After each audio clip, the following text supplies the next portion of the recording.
नमस्कार साथियों। तो हम लोग चित्रलेखा के महत्वपूर्ण प्रश्नों के बारे में चर्चा कर रहे थे। तो दूसरा प्रश्न है, बीजगुप्त का चरित्र चित्रण कीजिए।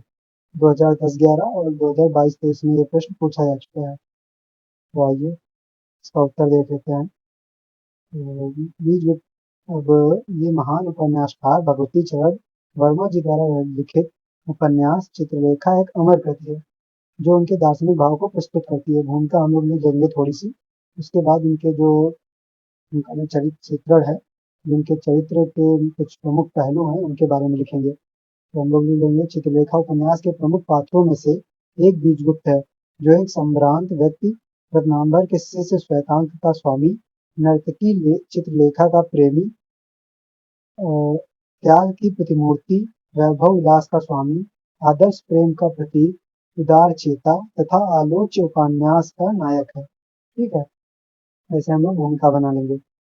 पहला है उपन्यास का केंद्र बिंदु या उपन्यास का नायक। हेडिंग बना लेंगे उपन्यास का नायक। ठीक है, तो बीजगुप्त कथानक का नायक और सूत्रधार है। कथानक की प्रमुख घटनाएं बीजगुप्त को ही केंद्र बनाकर घटित हुई हैं। फल का भोक्ता होने के कारण वह नायक पद का अधिकारी है। धन, वैभव और अनुभव का उसके पास अथाह भंडार है। मदिरा पान और नर्तकी चित्रलेखा की खेल कलापों में आकंठ डूबा हुआ बीजगुप्त कथानक के समापन पर देवत्व के पद पर पहुंच जाता है। बीजगुप्त का चरित्र इतना आकर्षक एवं प्रभावशाली है कि आदि से अंत तक यह पाठकों का चहेता बना रहता है। पाठकों की सहानुभूति सदा उसके साथ बनी रहती है। पाठक उसके सुख से सुखी तथा दुख में सहानुभूति प्रकट करते हुए देख पड़ते हैं। इसी कारण वह इस उपन्यास का नायक है। ठीक है, तो इस उपन्यास का वह नायक क्यों है, इसके बारे में थोड़ा बहुत बता देंगे हम लोग। तो दूसरी हेडिंग हो जाएगी विलासी एवं वैभव संपन्न। ठीक है, बीजगुप्त पाटलिपुत्र का एक सामंत है। उसका जीवन वैभव से पूर्ण है। रत्नांबर बीजगुप्त के संबंध में श्वेतांक से कहते हैं। ठीक है, जब वो क्या है कि जो महाप्रभु रत्नांबर होते हैं, वो भी जब श्वेतांक को बीजगुप्त के पास छोड़ने से पहले श्वेतांक को बताते हैं कि वे डबल इन्वर्टेड कॉमा में लिखा है, ये उपन्यास से ही सीधा हम लोग यहाँ कोट कर देंगे। ठीक है, तो और श्वेतांक बीजगुप्त भोगी है। उसके हृदय में यौवन की उमंच है और आंखों में मादकता की लाली। फिर ये डॉट डॉट डॉट ये है कि पूरा कोई पैराग्राफ है, उसमें से इतनी इतनी लाइन हम लोगों को इम्पोर्टेंट लगी उतनी लिख लिया, और बीच में डॉट डॉट डॉट कर दिया, अर्थात यहाँ पे कुछ लाइनें हैं जो अनावश्यक हैं। ठीक है, हम लोग जो महत्वपूर्ण है वो उतना ही लिखेंगे। तो ये हो जाएगा। फिर ईश्वर पर उसे विश्वास नहीं, शायद उसने कभी ईश्वर के विषय में सोचा तो नहीं, और स्वर्ग तथा नरक की उसे कोई चिंता नहीं। आमोद और प्रमोद उसके जीवन का साधन है तथा लक्ष्य भी है। ठीक है, तो ये दूसरी हेडिंग हो जाएगी। तीसरा हो जाएगा गरिमामय व्यक्तित्व। पाटलिपुत्र में अपार वैभव से संपन्न बीजगुप्त गरिमामय व्यक्तित्व सभी के आकर्षण का केंद्र है। नर्तकी चित्रलेखा उसके इसी गरिमामय व्यक्तित्व के कारण आकर्षित होती है। आर्य मृत्युंजय अपनी पुत्री का विवाह उससे करने के लिए उत्सुक है। यशोधरा भी उसके व्यक्तित्व से प्रभावित है। चित्रलेखा बहुत सोच विचार के पश्चात बीजगुप्त की ओर आकर्षित होती है। वह कहती है कि बीजगुप्त तुम धन्य हो, तुम मनुष्य नहीं देवता हो। आर्य मृत्युंजय भी कहते हैं, आर्य बीजगुप्त मैंने संसार देखा है, मैं कहता हूँ कि आप मनुष्य नहीं देवता हो। ठीक है, तो ऐसा व्यक्तित्व बीजगुप्त का था। अब अगली हेडिंग हो जाएगी अनन्य प्रेमी। बीजगुप्त एक आदर्श प्रेमी है। वह नर्तकी चित्रलेखा की आत्मा से प्रेम करता है। वह प्रेम के पावन रूप का प्रतीक है। चित्रलेखा के साथ रंगरेलियां में डूबकर विवाह शारीरिक भोगेच्छा से दूर रहता है। यह चित्रलेखा के प्रेम के प्रति संपूर्ण भाव से समर्पित है।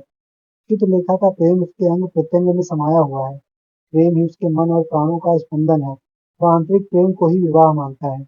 प्रेम के उदात्त रूप से समन्वित होकर वह कहता है, चित्रलेखा तुमने बड़ी भूल की, तुमने मुझे समझने में भ्रम किया, तुम मुझसे क्षमा मांगती हो। चित्रलेखा, प्रेम स्वयं एक त्याग है, विश्वत है, तन्मयता है। प्रेम के प्रांगण में कोई अपराधी ही नहीं होता, फिर क्षमा कैसी। ठीक है, तो ये अंत में चित्रलेखा जब बीजगुप्त से क्षमा मांगती है तो बीजगुप्त कहता है, बीजगुप्त चित्रलेखा का अनन्य प्रेमी है। ठीक है, अब त्यागी एवं उदार। आदर्श प्रेम व्यक्ति को उदार बनाता है तथा सर्वस्व त्याग करने की प्रेरणा प्रदान करता है। इसी कारण बीजगुप्त का व्यक्तित्व उदारता और त्याग का उदाहरण बन गया है। बीजगुप्त अंत में ऐसे देवोपम आदर्श त्याग का परिचय देता है जिसकी क्षमता खोजने से भी नहीं मिलेगी। चित्रलेखा से उपेक्षित होकर बीजगुप्त का हृदय शून्यता से भर जाता है। इस शून्यता को मिटाने के लिए यशोधरा से विवाह करने की बात सोचता है, परंतु शैतान के यह कहने पर कि वह यशोधरा से प्रेम करता है, और विवाह करना चाहता है। बीजगुप्त देवोपम त्याग का परिचय देता है। मृत्युंजय सेवक के साथ यशोधरा का विवाह करने को तैयार न थे। बीजगुप्त अपनी सारी संपत्ति और सामंत का पद श्वेतांग को देकर उसे अपना उत्तराधिकारी घोषित कर देता है। परिणाम स्वरूप श्वेतांग का यशोधरा से विवाह हो जाता है। बीजगुप्त को यह उदारता, इतना महान त्याग उसे सभी की दृष्टियों से बहुत ऊपर उठा देता है। अब अगला हो जाएगा धीर एवं गंभीर स्वभाव वाला। सामंत बीजगुप्त अत्यधिक गंभीर स्वभाव वाले व्यक्ति हैं। उनके प्रत्येक कार्य से उनकी गंभीरता टपकती है। जब चित्रलेखा योगी कुमारगिरि के प्रति आकर्षित होकर बीजगुप्त के मन को चोट पहुंचाती है, तब बीजगुप्त उस चोट को चुपचाप पी जाता है। बाद में जब श्वेतांग यशोधरा के साथ विवाह करने के मार्ग में रोड़ा बनता है, तब भी बीजगुप्त की गंभीरता में किसी प्रकार की कमी नहीं आती। ठीक है, ये हो जाएगा। फिर अगला है विवेकशील। बीजगुप्त विवेकी है। विषम से विषम परिस्थिति में भी यह विवेक को नहीं खोता। यही कारण है कि उसके अंतः और बाह्य किसी भी क्रिया और व्यवहार में असंतुलन और अस्वाभाविकता नहीं आने पाती। आठवां हो जाएगा भाग्यवादी। बीजगुप्त भाग्य पर भरोसा करने वाला प्राणी है। वह सर्वत्र भाग्य के समक्ष घुटने टेक देता है। यही कारण है कि सामंत बीजगुप्त के विचार और विवेक मूलतः भाग्यवादी चेतनाओं पर आधारित है। प्रमाण स्वरूप बीजगुप्त का कथन प्रस्तुत है। शैतान यह याद रखना कि मनुष्य स्वतंत्र विचार वाला प्राणी भी होते हुए भी परिस्थितियों का दास है। ठीक है, बीजगुप्त शैतान से कहता है, और परिस्थिति चक्र क्या है? वो जंगों के कर्मों का फल का विधान है। मनुष्य की विजय वही संभव है जहाँ वह परिस्थितियों के चक्र में पड़कर भी उसके चक्र न खाए, वरन अपने कर्तव्य का विचार रखते हुए उस पर विजय पाए। ठीक है, ये भाग्यवादी और बीजगुप्त भाग्य पर भरोसा करने वाला प्राणी है। अब नवा हो जाएगा स्पष्ट वक्ता। सामंत बीजगुप्त स्पष्ट वक्ता है। वह बाहर से जैसा दीप पड़ता है, भीतर से भी वैसा ही है। उसकी कथनी और करनी में एक रूपता है। वह जो सोचता है वही करता है, और जो कहता है वही करता है। सामंत बीजगुप्त अपने किसी भी कार्य व्यवहार से किसी की वंचना कभी नहीं की।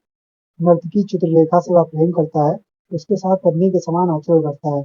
वह स्पष्ट शब्दों में कहता है, मैंने कहा था कि मेरा विवाह अनुसार नहीं हुआ है। उसको स्पष्ट कर देना आवश्यक होता है। लोक की दृष्टि में मैं अविवाहित हूँ, पर वास्तव में मैं विवाहित हूँ। जब यशोधरा के जो पिता होते हैं, वे उनसे बीजगुप्त से शादी करने के लिए कहते हैं अपनी पुत्री से, तब बीजगुप्त यह कहता है कि मैंने कहा था कि मेरा विवाह शास्त्र अनुसार नहीं हुआ है। उसको स्पष्ट कर देना आवश्यक होता। लोक की दृष्टि में मैं अविवाहित हूँ, पर वास्तव में मैं विवाहित हूँ। चित्रलेखा मेरी पत्नी है। यद्यपि चित्रलेखा का पाणिग्रहण मैंने शास्त्र अनुसार नहीं किया, पर समाज के नियमों के अनुसार कर भी नहीं सकता हूँ। फिर भी मेरा और चित्रलेखा का संबंध पति और पत्नी का सा है। मैं प्रेम पर विश्वास करता हूँ, और ऐसी स्थिति में मेरा विवाह करना असंभव है, क्योंकि मेरे प्रेम की अधिकारिणी कोई दूसरी स्त्री नहीं हो सकती। निष्कर्ष हो जाएगा। अब ये सब हम लोग पॉइंट लिखने के बाद निष्कर्ष लिख देंगे कि उपर्युक्त विवेचन से स्पष्ट है कि हम बीजगुप्त के व्यक्तित्व को एक उदात्त मानवीय चरित्र ही कह सकते हैं।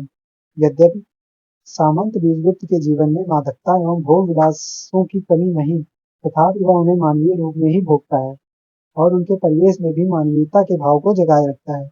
यद्यपि वह मदिरा पान करता है, तथापि मदिरा उसकी चेतना को कभी भी आक्रांत नहीं कर पाती।